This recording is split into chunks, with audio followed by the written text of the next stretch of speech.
My name is Elizabeth Trumner, and my husband and I have lived here since 1972. This house was built by my great-grandfather approximately 120 years ago. Or just go to the angle. Yeah. So if we have two of us out here, Dan, as he's cutting, you can pry with the bar. For many years, I have wanted a sunroom off the kitchen, and I wanted a fireplace because this house didn't have a fireplace. It had two big wood stoves. So when my husband saw Casey's work across the corner, he talked to him about coming to do this renovation on this funny old house. And we discussed with Casey about adding a room on the house, and he thought it could be done. What if I pry here?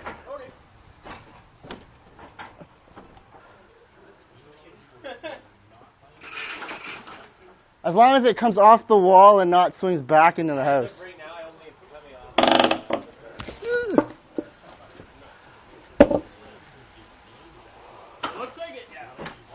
So we're building roughly a 200 square foot addition. It's going to be slab on grade, so concrete's coming up.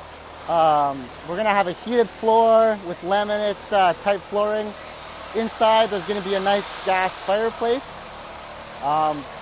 One of the other challenges that we come across is that this old house has a very narrow staircase inside the home. So out here we have a wider staircase going into the basement. They wanted to keep that staircase because it's the only way they can get a new furnace or a new hot water tank into the basement. So we're going to have an access hatch in the floor that we have to build into the system with a new set of stairs so they can always access that door.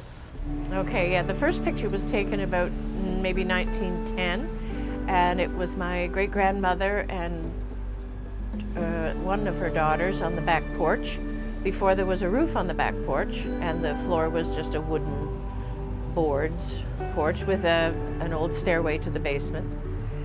And then the second photo was taken, I think, in 1942 when my mother's cousins were here with the Commonwealth Air Training Plan during the war, and they came to visit from Ireland. They came to visit here, their cousins, and actually one of them wrote his name on the back porch on a brick and where he was from in Ireland. The existing brick is going to remain on the interior of the home. It's going to get cleaned up, look great in the end. And then we're going to have the back side of the addition behind the fireplace is going to be all windows.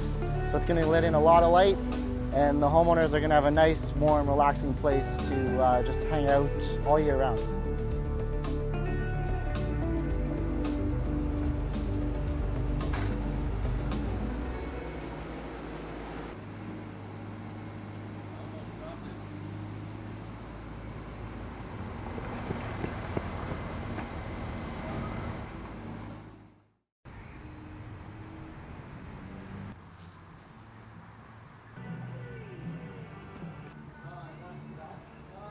And the height is 2 foot 5 1/4 instead of 1 foot 11.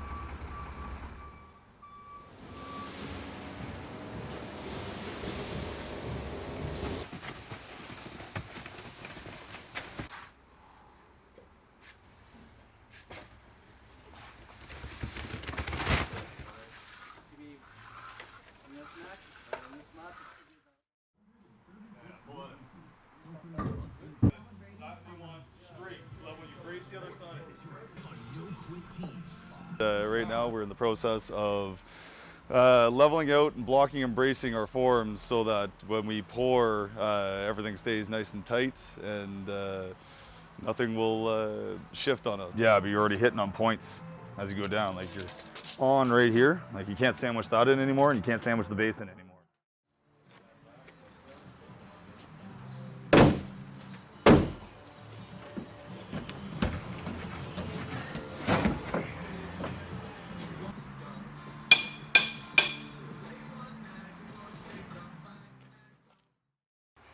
Hey, this is day 2 of framing. We laid our sill plates yesterday and packed them with non-shrink grout So today, me and Nick's over there laying out our first wall section to stand it up, and we'll hopefully get that and the other walls up today as well.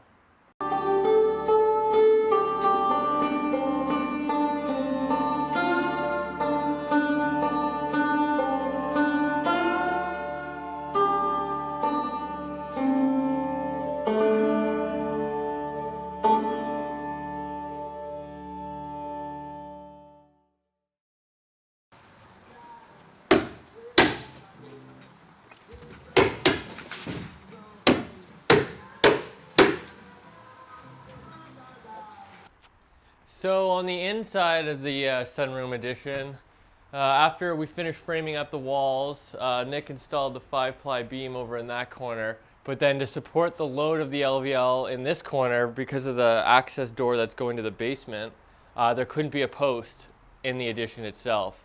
So luckily on the back inside wall of the pantry, we were able to open it up and install a 5-ply beam in the original wall cavity. And then we had this 12 by 12 specialty bracket welded up out of 1/2-inch steel. And then that actually gets bolted through the new post in the back of the closet. So it's bolted from both sides to really like suck it in. So there's 4 of those brackets holding the plate up. And then because we had to remove brick to get that in, we had to pack out lumber on the back of the LVL, so that when everything got all tightened up, it didn't compress and start to crack the other bricks running behind it.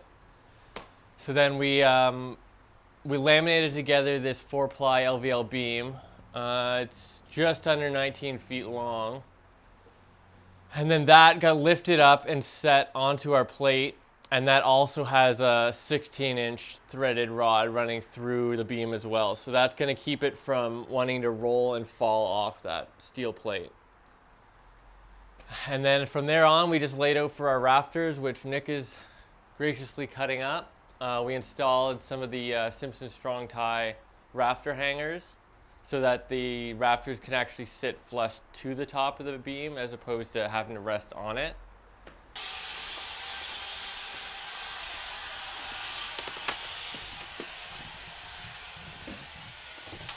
So this is the pantry that I was talking about. So down here in the back, we have our 5-ply beam that runs down to the foundation. So that's all screwed, nailed, and glued together with PL. And then up at the top, you can see the other side of our threaded bolts that are running through the plate. The 4 are running through the plate, and the top one is holding the LVL on top of the plate, keeping it from rocking.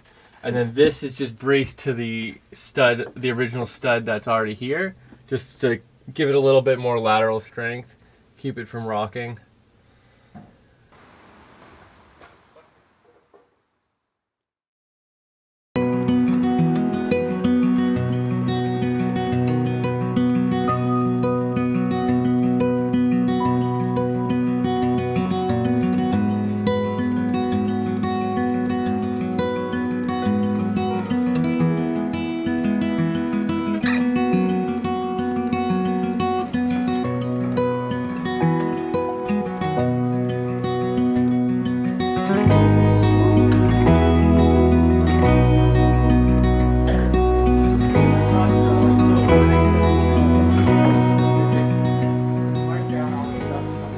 Right now we're just sistering up some rafters because with the length of eave that we have to add on another 2x4s to give it that structural strength it needs. This is the brick here that I was referring to.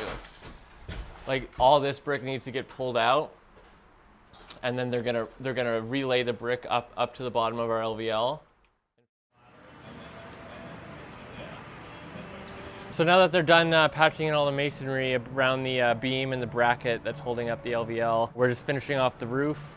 We're just re-squaring everything up. So there's a different rafter. It's cut short and it's notched so that when we install our ladder, it's cantilevered over the end wall. So it's not gonna, with the overhang you have, it's not gonna fall underneath the snow load. So it kind of locks it in when it's notched and set back. But yeah, that's today. Finish the roof.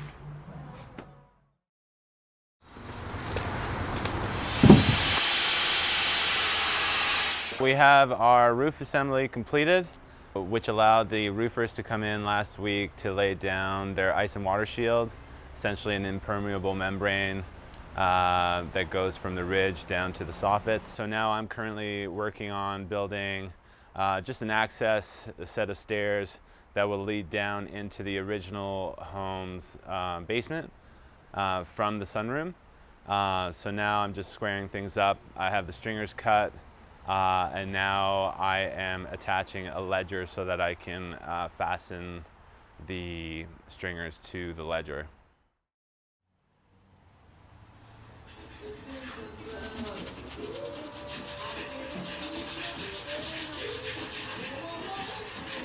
Right now, me and Nick are inside trying to use a light vinegar water wash just to clean some of the haze off the brick as it'll be exposed in the new sunroom. You don't want to use anything too aggressive on it because you'll brush through the baked layer of the brick and start exposing more of that, the classic like orange brick color. But a nice, like a plastic bristled brush and the vinegar just kind of cleans some of that years of dirt off of it without really harming it in any way.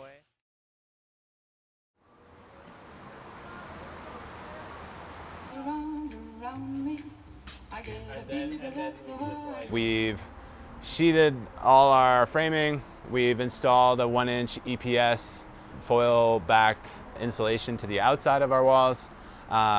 We haven't cut out the openings for the windows yet. Hopefully the delivery is going to be happening today, so we're getting ready for that. And in the meantime, we're busy right now. Sean and Samir are inside installing our rock wool insulation. So we're going to have a finished wall R value of R30, and our roof R value is going to be around 38.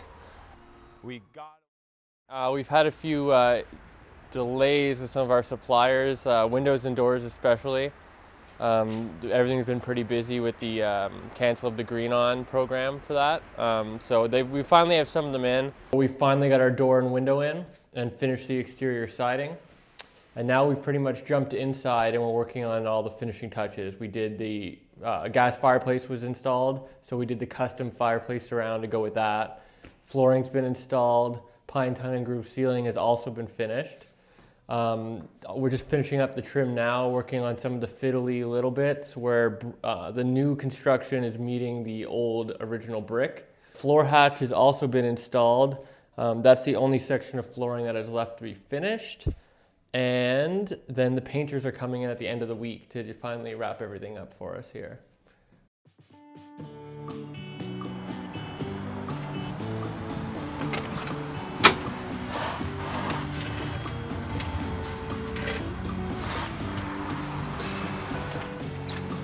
Good afternoon. Come on in. There you go. Here's the kitchen. And the sunroom is right through here.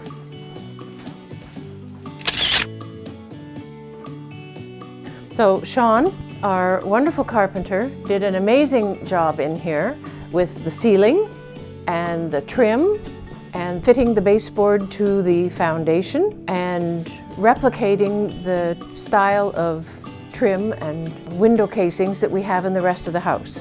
Sean and I designed the fireplace using wood from the old porch posts that were right here. And Sean built that for us and did the tile work around the fireplace. It's not furnished the way I want yet. It hasn't even been a month yet since work was finished. And the shears are not staying. We're going to get blinds, and there's outside work still to be done on the foundation. And these windows here and the door are going to be refurbished, kept as they are, but tidied up a bit and painted. And a wall unit is going to be built on the wall behind me for the television and books and so on. And the bricks are going to have some sort of a coating put on them to seal them. They had Nick and Sean spent a lot of time cleaning them and tidying them up. And then there's going to be a coating put on them so that they won't disintegrate or change color, or I don't know, whatever would happen to them. Hey, this is Sean Bowser with The Conscious Builder. Just wanted to thank you for watching our videos all the way from the original porch demolition to the finished sunroom. The homeowners on this project were really great to work with. They were really understanding with all the delays and issues we ran into, and I'm happy we were able to give them a final product that they were happy with. If you've enjoyed this video and you want to see some of our other projects or our net zero build that's currently taking place, you can subscribe, and we'll see you on the next video.